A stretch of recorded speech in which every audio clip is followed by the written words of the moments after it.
बिस्मिल्लाहिर्रहमानिर्रहीम। अस्सलामुअलैकुम नाज़रीन, मैं हूं डॉक्टर अली और आप देख रहे हैं मेरा फेसबुक और यूट्यूब चैनल। नाज़रीन, पाकिस्तान के खिलाफ दहशतगर्दाना कार्रवाइयों को हवा देने वाला भारत अब अपने आप में एक ऐसी इबरत का निशान बन चुका है कि उसके अहम तरीन इत्तेहादी भी उसे छोड़ते जा रहे हैं। नाज़रीन, भारत को एक और ज़िल्लत और रुसवाई का सामना करना पड़ा है कि क्वाड इत्तेहादी ने भारत को एक अहम प्रोजेक्ट से किक आउट कर दिया है। इसकी तमाम तर डिटेल आपके साथ शेयर करेंगे। जबकि दूसरी जानिब नाज़रीन, पाकिस्तान को एक और मगरबी मुल्क ने JF-17 थंडर तैयारों का ऑर्डर दे दिया है। पाकिस्तान की किस्मत नाज़रीन खुल रही है, बदल रही है। इस वक्त ताज़ा तरीन अपडेट्स क्या हैं, ये तमाम तर डिटेल आपके साथ हम शेयर करेंगे। वीडियो की तफसील में जाने से पहले अगर आपने हमारे इस चैनल को सब्सक्राइब नहीं किया हुआ तो आपसे गुजारिश है, काइंडली इसको सब्सक्राइब कर लें और बेल आइकन को ज़रूर दबा दें ताकि हमारी आने वाली वीडियो सबसे पहले आप तक पहुंच सकें। नाज़रीन, हम आपके शुक्रगुजार हैं जो आप हमारे वीलॉग्स को देखने के लिए वक्त निकालते हैं और कमेंट सेक्शन में अपनी मोहब्बतों का इजहार भी करते हैं। नाज़रीन, इस वक्त सूरत हाल बड़ी अजीबो गरीब हो चुकी है। उसकी वजह यह है कि हमारा अज़ली दुश्मन भारत, जो कि बेतहाशा पैसा आसपास के ममालिक में भी खर्च करता है उनको फंडिंग के नाम पर, अपने मुल्क के अंदर सूरत हाल ये है कि तकरीबन 80 करोड़ लोग वो हैं जो 5 किलो राशन जो है हुकूमत से मंथली लेते हैं, 5 किलो गंदम लेते हैं। वहां पे सूरत हाल ये है कि गुर्बत नाच रही है हर तरफ और भारत जो है वो आसपास के ममालिक को फंडिंग चंद करोड़ डॉलर देकर अपने आप को खित्ते का चौधरी साबित करने की कोशिश कर रहा है। और नाज़रीन, बदले में ममालिक की जानिब से इसके साथ क्या किया जा रहा है कि कोई भी मुल्क इसके साथ आगे बढ़ने के लिए तैयार नहीं, बल्कि चाइना के साथ ये तमाम ममालिक अपना मुस्तकबिल देख रहे हैं। अब सूरत हाल ये नाज़रीन कि भारत जो है उसको चिकन नेक की फिक्र पड़ चुकी है। वहां पे हालात जो है वो इसके आउट ऑफ कंट्रोल होते जा रहे हैं। यानी जो दीगर ममालिक के अंदर, आसपास के हमसाया ममालिक के अंदर दहशत गर्दाना कार्रवाइयाँ कर रहा था, अब जो आज़ादी पसंद तहरीकें हैं उन के हाथों ये मोदी सरकार जो है वो एक बहुत बड़ी मुसीबत में फंस चुकी है। अब नाज़रीन, हुआ यह है कि भारत इस वक्त पाकिस्तान के ख़ास तौर पे जो एयरफोर्स की ताकत है उसको लेकर बहुत ज़्यादा टची है, बहुत ज़्यादा सेंसिटिव है कि पाकिस्तान जो है वो तैयारों पे तैयार खरीद है। पाकिस्तान अपनी एयरफोर्स को बहुत ज़्यादा स्ट्रॉन्ग कर चुका है। यहाँ तक कि नाज़रीन, पाकिस्तान जो साउथ एशियन ममालिक हैं उसमें पहला मुल्क बन गया है जो कि 5th जनरेशन जंगी तैयारे उड़ा रहा है। और अब नाज़रीन, पाकिस्तान जो है वो 6th जनरेशन जंगी तैयारे जो हैं उनकी भी प्रोडक्शन में आगे बढ़ रहा है।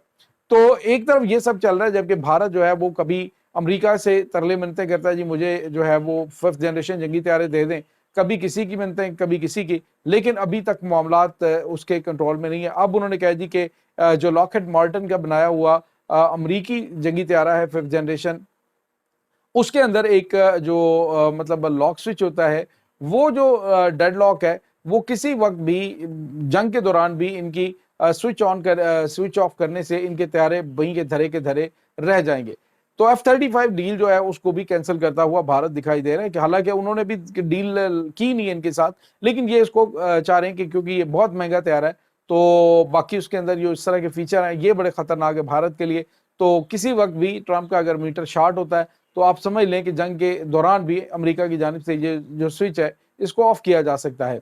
तो नाज़रीन, एक तरफ ये चल रहा है, जबकि दूसरी जानिब भारत जो है वो अभी इसको एक उम्मीद पैदा हुई थी कि ये 6th जनरेशन जंगी तैयारों की तैयारी का जो प्रोजेक्ट है ये जापान की जानिब से तैयार किए जा रहे हैं। अमेरिका ने तो खैर उसकी धुआं ही नहीं निकाला ना। तो अब जो जापान है ये भी आपको पता है टेक्नोलॉजी में बहुत आगे। तो जापान जो है ये 6th जनरेशन जंगी तैयारे जो हैं इसकी प्रोडक्शन कर रहा था और इसमें भारत के साथ बातचीत चल रही थी, लेकिन अब उन्होंने भारत को बाकायदा तौर पे इनकार कर दिया कि वो अपने इस प्रोजेक्ट में भारत को हिस्सेदार नहीं बना सकता, ना ही उसके अंदर इनका किसी किस्म की इन्वॉल्वमेंट वो करना चाहते हैं। उसकी वजह नाज़रीन आपको पता है कि भारत के अपने बनाए हुए जो तेजाज तैयारे हैं वो अभी तक ऑपरेशनल सही तरह से नहीं हो पाए। उनकी ज़रूरत जो है उसके लिए उन्हें बाहर के ममालिक से चीज़ें लेनी पड़ती। दूसरे लफ्ज़ों में आप यूँ कहिए कि ये असम्बल ही वहाँ पे हो रहे हैं ना। हिस्से पुर्जे जो हैं वो तो आपको पता है कि कोई कहीं से लिया जा रहा है, कोई कहीं से लिया जा रहा है। अमेरिका ने इनके जो नया जंगी तैयारा है उसके लिए इंजन फराहम करने बंद कर रखे हैं, उस पर पाबंदी लगी हुई है फॉर द टाइम। तो ये चीज़ें भारत के लिए काफ़ी ज़्यादा प्रॉब्लमेटिक है। अब हुआ ये नाज़रीन के जो क्वाड इत्तेहादी है जापान इनका, तो जापान ने इन्हें जो ये प्रोजेक्ट है इससे किक आउट कर दिया कि हम इसमें आपको मजीद नहीं रखेंगे और ना ही इस प्रोजेक्ट का आप हिस्सा होंगे। तो भारत को नाज़रीन एक बड़ा झटका लग चुका है اور دوسری جانب پاکستان اپنے ملک کے اندر ترکی کے ساتھ اور چائنا کے ساتھ مل کر 5th جنریشن جنگی طیارہ اقبال جو ہے وہ ریڈی کر رہا ہے، اور اس میں جو ان کی آزمائشی پروازیں ہیں جو ان کے ماڈل کی، وہ پاکستان اڑا بھی چکا ہے۔ ابھی تقریباً 2 ہفتے پہلے پاکستان نے اس کی آزمائشی پرواز کی ہے، اور اس میں بڑی کامیاب اور بڑے بہترین فیچر جو 5th جنریشن، یعنی جو ان کا ایسا جنگی طیارہ ہے جو ریڈار پہ نظر نہیں آتا، تو وہ ناظرین جنگی طیارہ پاکستان تیار کرنے جا رہا ہے۔ 2029 تک پاکستان کے اپنے بھی 5th جنریشن جنگی طیارے فضا میں بلند ہوں گے۔ دوسری جانب ناظرین ایک اور بڑی اور اہم ترین خبر ہے، اور یہ خبر ہے پاکستان کی جو دفاعی پیداوار ہے اس کے حوالے سے۔ ناظرین پاکستان اور برازیل کے درمیان ایک MOU سائن ہوا ہے، جس کے تحت پاکستان جو ہے وہ ملٹری ٹیکنالوجی کی ڈیولپمنٹ میں برازیل کے ساتھ کام کرے گا۔ برازیل جو ہے وہ پاکستان سے مدد لے رہا ہے اپنی ملٹری کو اسٹیبلش کرنے کے لیے، اور اس کے ساتھ ہی ناظرین پاکستان کی JF-17 تھنڈر بلاک 3 جو جنگی طیارے ہیں ان کا آرڈر بھی پاکستان کو مل گیا برازیل سے۔ تو یہ بھارت کے لیے ایک اور بڑا جھٹکا کہ پاکستان کے JF-17 تھنڈر بلاک 3 جو جنگی طیارے ہیں وہ تو پوری دنیا کے اندر ان کی مانگ نہیں پوری ہو رہی، جبکہ بھارت کہہ رہا ہے جی کہ ہم 10 جنگی طیارے جو تیجاز ہیں وہ افغانستان کو ہم گفٹ کر رہے ہیں۔ تو سوال یہ پیدا ہوتا ہے کہ آپ کی اپنی ایئر چیف جو ہے وہ رو رہے ہیں کہ ہمارا جو طیاروں کا آرڈر تھا وہ پورا نہیں ہو رہا، تو آپ آگے سے گفٹنگ کے چکر میں پڑے ہوئے ہیں۔ تو مودی سرکار کے ناظرین کام بھی نرالے ہیں، اور جہاں پہ کرپشن ہوتی ہے وہاں ان کی عجب غضب کہانی ہوتی ہے، اور وہاں پہ وہ پیسہ خرچ کرتے ہیں۔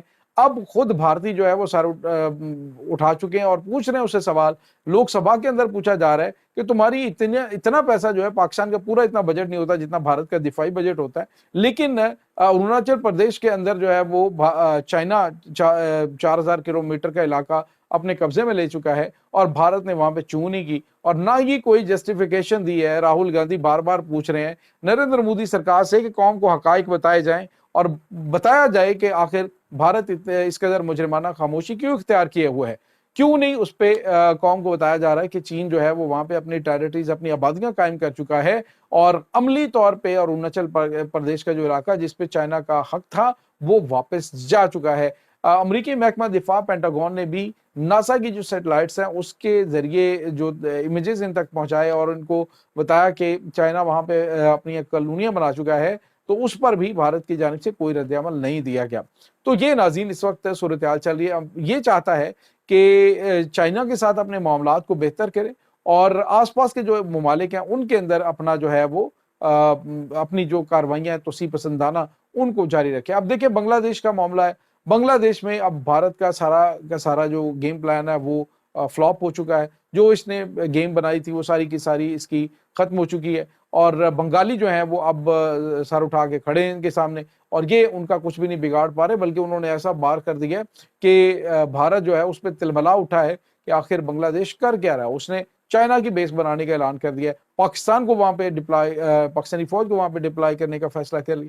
تو پاکستان سے میزائل ٹیکنالوجی، پاکستان سے ڈرون ٹیکنالوجی، اور پاکستانی ایئر فورس کے ساتھ مل کر کام کرنا، دونوں ممالک کے جوائنٹ جو ملٹری ایکسرسائز، یہ بھارت کے لیے ایک بہت بڑی جو ہے وہ مصیبت اور چیلنج بنا ہوا ہے۔ یہ ناظرین اس وقت تازہ ترین اپڈیٹس ہیں، اس تمام صورتحال کے بارے میں آپ کا کیا کہنا ہے؟ کمنٹ سیکشن میں اپنے خیالات کا اظہار ضرور کیجیے گا۔ انشاءاللہ بہت جلد ملتے ہیں ایک نئی ویڈیو میں، تب تک کے لیے اپنا بہت سارا خیال رکھیے گا۔ اللہ حافظ۔